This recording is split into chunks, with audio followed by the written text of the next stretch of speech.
with a new video. This is going to be totally different than what you've seen from my channel before. What you've seen on my channel has been mostly Let's Plays, and I know I've been kind of on and off with those. I'm just getting over a really bad case of the flu right now, but there is more videos to come. With that being said, I figured I'd give you guys something different. I figured I'd give you a review video for once. So with that being said, this is Johnny's game review.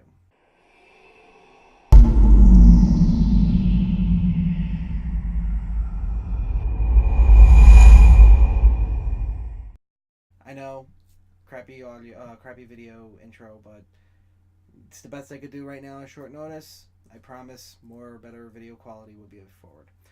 With that being said, I figured I'd review on a game that has been piquing the minds of everybody lately, which is, of course, something that I also am a fan of. I've been a fan of the series for a very, very, very long time, and I figured why not do a review of the newest thing that came out for it. So, with that being said, this is going to be a review for Final Fantasy 15. Now, I know what you're thinking.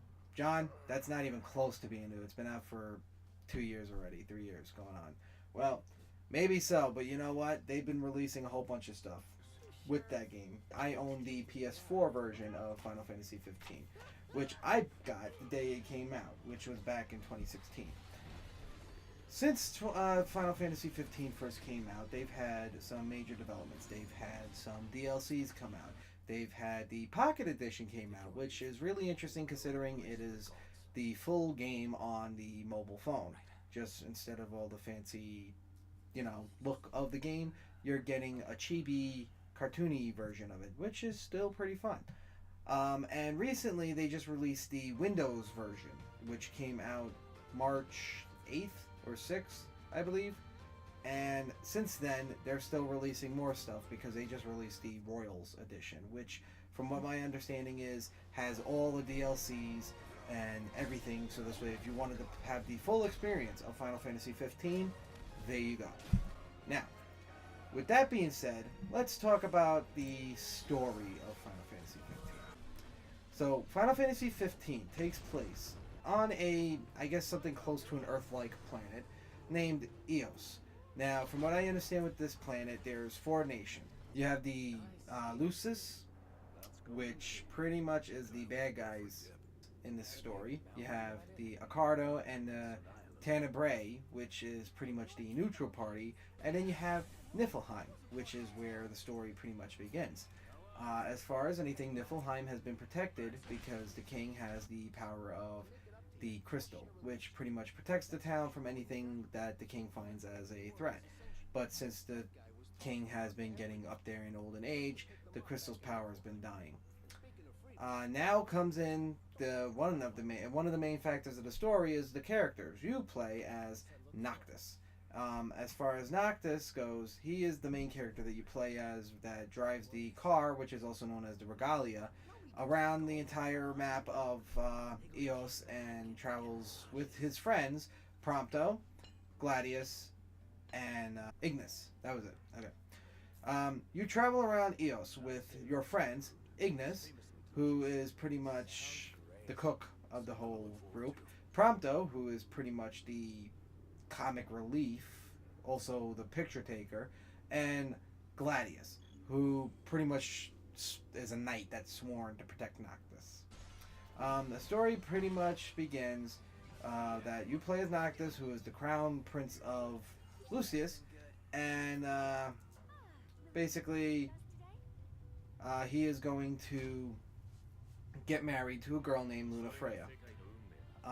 Right now, he is promised to engage with Lunafreya, and he is going to go to her to pretty much get the whole settlement done. Now, as you leave your hometown, which is Niflheim, Niflheim is invaded, and when Niflheim is invaded, Noctis' father is killed in the battle. So now Noctis sworns revenge on the people that killed his father. Yeah, it sounds like a pretty straightforward fantasy game. It doesn't even have to be a Final Fantasy game, just a fantasy game. You killed my father, now I gotta kill you. I must seek revenge on this. But I know that sounds like a negative thing, but does it hold up? Well, to be honest, I've only played probably about 10, maybe 15 hours of Final Fantasy, and well, Final Fantasy 15, and I only got to quite a few chapters in. I don't know exactly how many chapters there are, but I think I only made it to like 4 or 5. I went through a couple of big battles, and that's all I remember. It's been a while since I played the game. I got to replay it actually to learn the story all over again. Not the story, but see the story. Couple of other characters I would like to mention is Cid and his granddaughter Sydney. Everybody who's known Final Fantasy knows Sydney for one reason or another. Pretty much what she does is she sits there and she modifies your car, the Regalia. The Regalia can be modified to pretty much anything, short of a tank. Other things that Sydney does is she sits there and not only does she fix your car, but she also gives you a couple of, quests to do along the side. Like, she tells you to meet a soldier to collect dog tags, or she tells you that she's looking for a specific oil or wax cleaning stuff to use on the Regalia, just for you. Or pretty much she just tells you, I'm looking for a friend and he went out a couple of days and he hasn't showed back. Stuff like that. She's one of the quest givers. And the only reason why I think I had to point them out was because of the fact that Cid, her grandfather, is one of Final Fantasy's biggest things. Cid has been in pretty much almost all of the Final Fantasies up till 15. I believe that he was in all the way from 3 and up. So Cid is one of the really popular characters in Final Fantasy. More popular than I think Cloud and Leon and all the other ones, even fucking Titus. With that, you go on this quest to sit there and try to reclaim your throne, yada yada. I can sit here and tell you everything about it, but I'm also trying not to do spoilers. At the same time, I can't really give spoilers because I never beaten the game. So, works out that way. With that being said, though, how is the gameplay?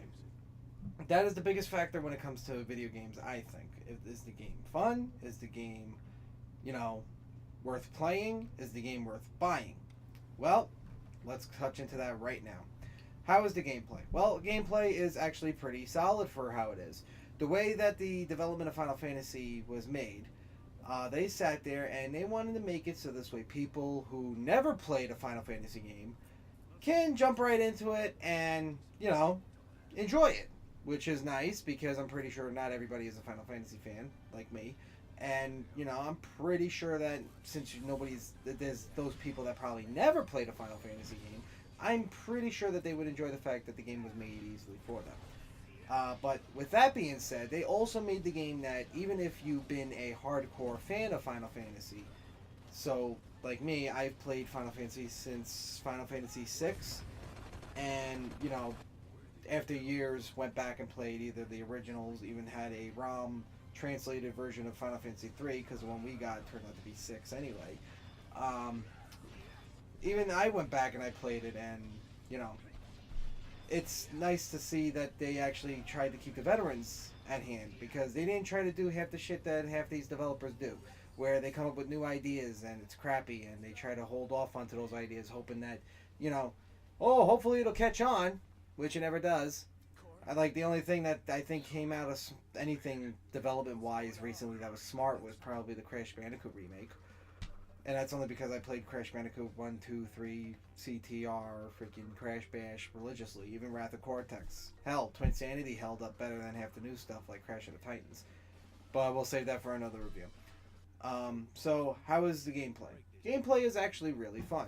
They don't have active time battles like original Final Fantasy did. For those of you who don't remember what active time battle is, or ATB for the ones that want to be savvy, active time battle was a time where you actually had time to think, time to sit there and choose your attacks or your magic or your items, and it took a few times for people to get used to it, but it held up. It held up to, I believe, Final Fantasy X, because after that was 11, and then 12 was kind of hack and slash, and then 13 was a hack and slash. So this idea isn't that new. They've been doing a hack and slashing freedom for a while now.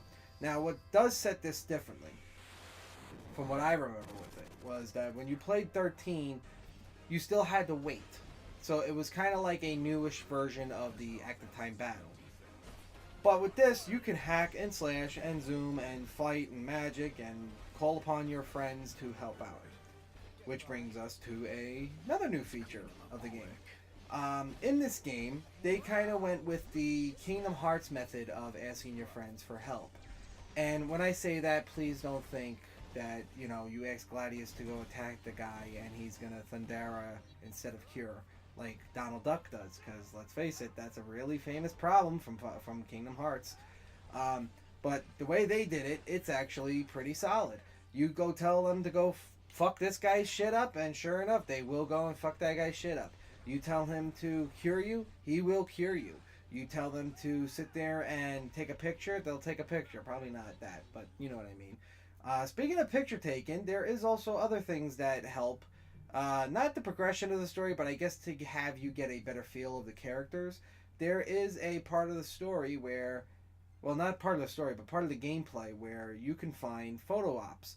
With the photo ops, you can sit there and take photos for your road trips. Pretty much, this is friends traveling the world, the game. Let's be honest. It's pretty much road trip. You're sitting there, you're going from point A to point B in your car, driving around, having fun, taking pictures, camping, eating, talking to chicks. You know, it's pretty much your average story time of hanging out with friends. Again, don't take that the wrong way, because the game is actually really fun. Now, the reason why I haven't finished it, it's not because I lost interest. It's because I got so busy that I didn't have time to play it. There's a lot of games I haven't played, and the game was really fun. Just not that I lost interest, just I lost the time to play it. There is a lot of time yet to put to this game. Like I said, I played 10 to 15 hours of it, and you know, a lot of the Final Fantasy games do take up a lot of time, but this one I think takes the cake as far as time taking. But that's not a bad thing. It's just that you have to put a lot of time and devotion into it. As far as anything else with Final Fantasy 15, there is also the DLCs that came out. Again, I mentioned the Royal Edition that has all the Final Fantasy 15 DLCs coming out. You have the Brotherhood movie that came out along with the Kingsglaive. You know, Monsters of the Deep. They had the New Empire, stuff like that you could check out. There's just so much stuff they do. I mean, if you know Square Enix, okay, you know that they sit there and, I mean, last time I checked, this was back when Final Fantasy 13 came out. Last updated number of Final Fantasy games was 85, which that included DLCs and whatever. But, you know, they're doing something right, because they've been around for how long? Since 82? Yeah, Nintendo. So yeah, they've been out for a long fucking time, and they're doing something right. Now, is the game worth buying? Yes. I will denounce right now, the game is definitely worth buying. And that's not me sitting there saying because I'm a Final Fantasy fan. I bought 13, and trust me, big mistake of my life. I've also bought Dirge of Cerberus. Big mistake of my life. But is the game worth buying? Is it worth playable? Yes. If you like storyline, and you like one of those grinding games that you sit there and you have to level up your character, and you have to sit there and make sure that your character is the best of the land, yes, it's worth buying. Now, replay value, maybe. Still early on that. And I know you're sitting there saying, John, it's freaking 2 years old. How is it still not sure about replay value? Well, the reason why I can't sit there and tell you about replay value is because I have to replay the game, but not for reasons that you normally would. Most people would sit there and replay a game because they want to play it again. You know, they liked it. Or, you know, they feel like it's like reading a book. You know, you get immersed into the story. My problem is I have to play it again, not just because I like the game, but because of the fact that I honestly don't remember part of the story. The last thing I remember was it was like the first Titan, and then the Regalia was stolen, and then you had to get it back. That's literally the last thing. Like, you unlock each world, not world, each like Legion, I guess is the best way to put it. And I just unlocked the first one. So that was the last part that I left off. Again, that was like 10, 15 hours, and that was me just going straight storyline. That was me doing like very little quests and shit like that. But for the most part, yes, I would say that as far as replay value, if you're a person for story, yes, the game is worth for replay value. If you're like some people that I do know, who I won't mention names, who sits there and cheats the game and upgrades your character to the highest level possible and then do the story, no, the game has no replay value. And let me explain that. A friend of mine found an exploit in the game that sits there, and when you do pretty much A, B, C, and D, you sit there and you can level up your character 15 times faster than the game allows you. Doing this, you could get to like level 50 before you even pass chapter 1. You do that, and you can literally blow through the entire story. If you're one of those players, no, the game is not worth buying. If you're a person that sits there and you like story and, you know, well-driven games and stuff like that, then yes, I would say that the game is worth buying. And that's an honest opinion from me. That's all you're going to get as far as anything from me is honest opinions. I will not bullshit and lie to you guys whatsoever. Gameplay-wise, yes. Gameplay-wise, the game is definitely worth buying. I had fun playing it. Another little anecdote I would like to add, it's not so much a gameplay, but it's so much of, I guess, production of how they did it. Promotional, really. I died laughing when I found out about this. Apparently, Final Fantasy 15 was promoted by Nice and Soup. Nice and Soup, I didn't realize the name right away until I realized that my mom actually sits there and she buys them from the dollar store where we are. It's basically one of those cup of soups, you know, you add hot water, instant soups, yada yada yada. And I died laughing when I found out that Nyson sat there and promoted Final Fantasy 15. Another thing that made me laugh was the product placements of your camping gear, which is Craftsman, which is also kind of funny. Now, from what I understand, the reason why this happened was because Nyson actually sat there and they wanted to see Final Fantasy 15 take off.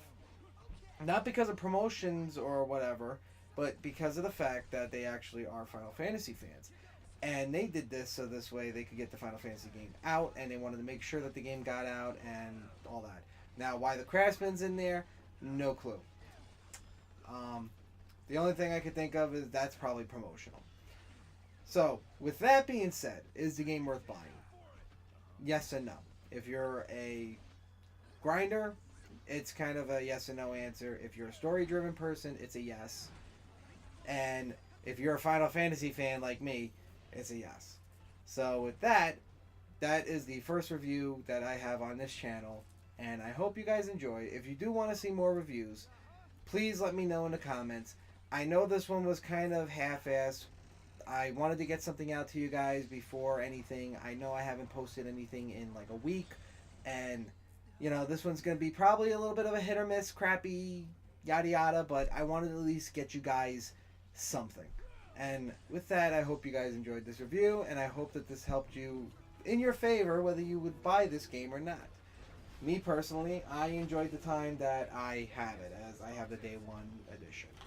And that's without the DLCs, that's without all the crazy shit that they added in there, and I had a fun time playing it. So with that, I hope you guys enjoyed this review. And I hope that you guys, if you do buy this game, I hope you have a good time playing it. This is Troublesome Johnny, and this is Johnny's Review, signing off.